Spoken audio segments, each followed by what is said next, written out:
So, you are on the internet using a web browser. You know, that thing with the address bar and back button and bookmarks. That thing you're in right now, up there.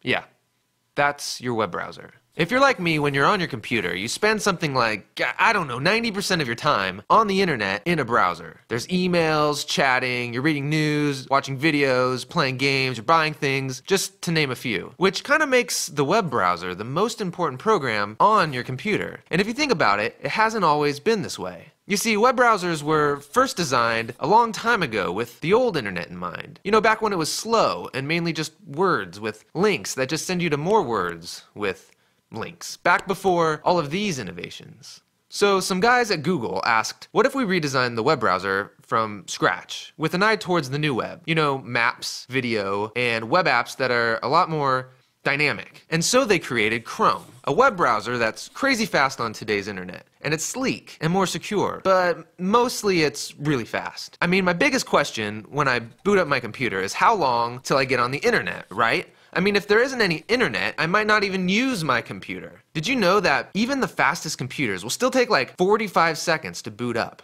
45 seconds! You can make a sandwich in that time. So here's what's going on when your computer's booting up. There's this list of things to do, stuff I'm sure you don't care about, but it cranks through them one at a time. What you probably notice is that your programs begin loading up slowly, and if you're like me, as soon as you see your web browser icon appear, you're like double-clicking it over and over and over. Let's go, buddy, I got some emails to read. Well, all of this stuff is called your operating system. And over time, it gets rusty, and your once fresh computer gets slow. Well, Google was like, wait a second, if your operating system's a hassle and all you're really using it for is to get on your web browser, to get online, then maybe we don't need this anymore. What if when you pressed on, you were on the internet in seconds? What if your browser was your operating system? And so check this out. This means that you don't have to deal with managing programs or nagging updates or lost files or confusing settings or blue screens of doom and there's no nagging updates.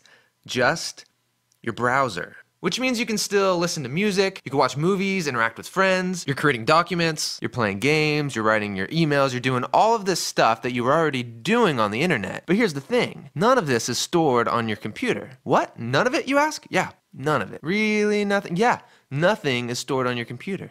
Well, where is it? It's on the internet. You know, like when you access your emails from your computer and your phone. The email, it isn't stored on either device. So if everything's stored on the internet, then your phone, your computer, all of these devices are what people call stateless. Which is kind of a big word, so maybe just remember this. Chrome is a totally rethought web browser, and you can download it right now on your computer. But Chrome OS is a totally rethought computer that lets you stop worrying about your computer so you could focus on the internet. Which is what most of us use our computers for nowadays anyways.